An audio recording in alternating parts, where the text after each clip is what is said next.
Retour à l'enfance dans votre édition des initiatives. À Saint-Gratien dans la Somme, un maraîcher propose de venir soi-même cueillir ses fraises, comme au jardin. Pour les vacances d'été, fini le parasol qui s'envole les jours de grand Mistral. Un géotrouve-tout retraité habitant Roquevert a mis au point une attache spéciale. Mais avant cela, opération retour à l'envoyeur à Satolas et Bons dans le Nord-Isère. La municipalité lance un appel pour repérer les pollueurs. En pleine nature, au milieu de ce chemin, un tas de gravats abandonnés illégalement par un particulier ou par un professionnel. La scène se répète sur cette commune. Alors la mairie lance l'opération Retour à l'envoyeur. L'idée est de retrouver des éléments pour identifier le propriétaire et ensuite tout redéposer chez lui. Le maire compte aussi sur le flagrant délit pour que des témoins repèrent, par exemple, la plaque d'immatriculation d'un contrevenant. Il faut que les gens comprennent maintenant qu'à Satolas-et-Bons, on en a marre. On n'est pas la déchetterie du monde entier, on a une déchetterie, que les gens utilisent cette déchetterie, mais en aucun cas qu'ils utilisent nos voies communales pour leurs déchets.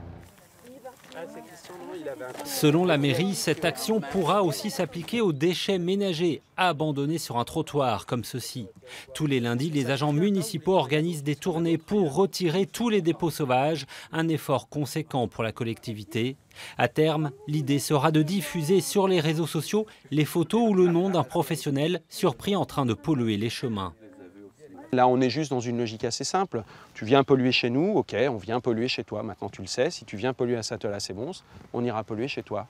Aller polluer chez les autres, une position risquée pour le maire qui pourrait être à son tour poursuivi.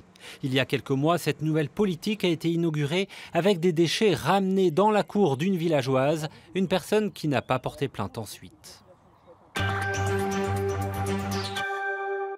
Elles sont obligatoires et peuvent sauver la vie en cas de naufrage. Les fusées de détresse doivent être renouvelées tous les 3 ans.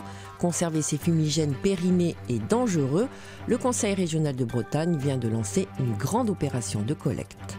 Embarquer des feux de détresse à bord n'est pas un conseil de prudence, c'est une obligation. Seulement voilà, encore faut-il que ces produits pyrotechniques contenant de l'explosif ne soient pas périmés. Tous ces feux-là, tout ce qui est un peu pyrotechnique, en fait, il y a une date de péremption dessus qu'il faut respecter à bord. Donc là, on voit, il y a la date expirée, le 03-2015. Donc ça fait 2 ans déjà. Et c'est vrai qu'on ne sait pas où les mettre, autrement on ne peut pas les mettre à la poubelle. Donc c'est un peu la problématique. Ça reste un fumigène, enfin un truc pyrotechnique, donc on ne peut pas le jeter dans la poubelle de la maison, quoi. Ça pourrait être dangereux. Ça pourrait être dangereux, ouais. En temps normal, les boutiques d'accastillage reprennent les fusées de détresse périmées seulement si le marin en achète de nouvelles. Une achetée pour une reprise, mais en ce moment se déroule une opération de collecte. Pas de condition d'achat pour déposer les fusées périmées. La démarche de cette opération, c'est de pouvoir récupérer donc, tout ce qui est pyrotechnie, donc les feux à main, les fumigènes et les fusées parachutes. Une opération de collecte nécessaire pour certains marins dont l'accumulation de fusées périmées peut constituer, au fil du temps, une véritable poudrière. C'est assez dangereux de les garder en permanence. Comme elles se dégradent, quand c'est à l'abri ça va, mais ouais, c'est mieux de s'en débarrasser, quoi. Les points de collecte sont estampillés sur la vitrine des commerces participants, une démarche en partenariat avec près de 80 ports de plaisance sur les côtes de Bretagne. L'opération se termine lundi prochain.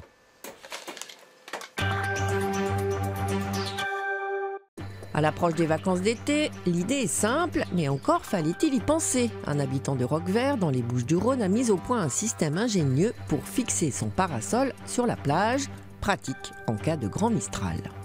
Plein soleil sur la plage des Lecs, où André va installer sa toute dernière invention. Un fixe-mât que j'enfonce aussi profondément que possible. Je plante le mât inférieur du parasol dans la poignée et dans la mèche qui se trouve profondément dans le sol. Je vais essayer d'arrimer la voilure à mon fixe parasol. Je vais donc enfiler la barre dans l'anneau jusqu'au niveau du sol et je vais pouvoir m'allonger sur la barre et c'est le poids de mon corps qui va faire l'amarre. À son écoute, ces baigneurs qui découvrent un nouveau moyen de profiter de la plage à l'ombre les jours de grand vent. L'été, quand les touristes viennent chez nous, ils ne savent pas ce que c'est forcément que le Mistral. Et c'est vrai qu'on voit beaucoup de parasols s'envoler et que c'est très dangereux. On a vu déjà plusieurs personnes se prendre des parasols sur eux, donc c'est très, très intelligent. Un équipement de plage plus que sécurisant sur un lieu où tout propriétaire d'un parasol emporté par le vent est entièrement responsable des dégâts ou blessures causés. Un retraité déjà primé au concours Lépine et médaillé d'or au Salon des inventeurs de Genève, avec en 1989 le brevet d'invention d'un magnétoscope pour Minitel et en 2000 celui d'un joint intelligent pour pot de confiture.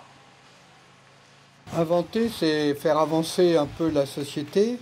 C'est aussi un plaisir, bien sûr. C'est beaucoup de temps, beaucoup d'énergie. Un papy inventeur, modèle d'ingéniosité pour sa petite fille Alésia.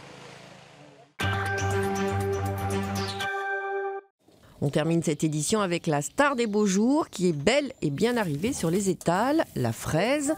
Un producteur de Saint-Gratien dans la Somme propose de les cueillir soi-même. Un concept qui a séduit ce papa avec ses enfants. Elle n'est pas tout à fait mûre, mon doudou, celle-ci. Regarde, elle est encore blanche ici. Là, c'est histoire de faire une sortie en famille et de leur apprendre aussi à découvrir les bonnes choses, les produits. Qu'une fraise, elle vient pas seulement dans une barquette. Donc qu'ils apprennent voilà, à cueillir, à voir ce que c'est une fraise, un fraisier. Pas être juste une barquette, ouvrir le frigo et puis manger une fraise qui n'a pas de goût. Pour faire plaisir à sa clientèle, le maraîcher a dû investir. Le résultat porte déjà ses fruits. 250 gourmands se sont prêtés au jeu de la cueillette en libre service lors du lancement de la saison.